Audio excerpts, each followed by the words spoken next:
vraiment plus habitué. l'habitude de se descendre, Oui. de se saboter, de Voilà. se dire des vilaines choses. Mais quelle est la personne qui vous dit les plus vilaines choses à votre avis? C'est votre pire ennemi? C'est vous-même.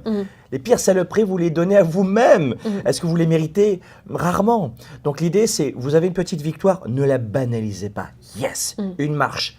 Yes, une deuxième marche. Yes, et je vous assure que c'est ce que Stéphanie, elle fait aussi. Elle n'est pas dans ce miroir aux alouettes de dire tout ce que j'ai fait, c'est rien du tout, j'ai rien accompli.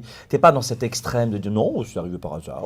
Je te jure, quand on a signé le contrat de la vente de Capa à Adecco, il était 4 heures du matin parce que tu sais, maintenant tu signes électroniquement et puis il y avait un certain nombre de signataires. Tu as toujours les dernières petites questions au dernier moment. Donc moi j'ai dû signer le dernier document à 4 heures du matin. Et la première pensée qui m'est venue en tête, Oui, c'est quoi? je me suis retrouvée dans la cité à Vitry-sur-Seine.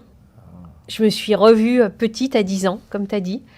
Et je me suis dit, putain Steph, le chemin parcouru, t'as rien lâché.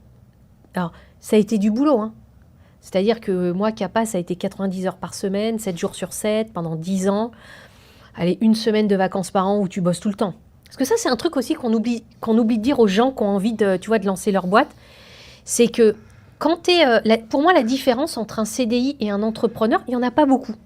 Parce qu'un CDI, si ta boîte va pas bien, tu peux aussi perdre ton emploi. Et donc, on peut pas te dire merci du jour au lendemain, mais ça peut arriver quand même. Une entreprise qui a des difficultés peut licencier des collaborateurs.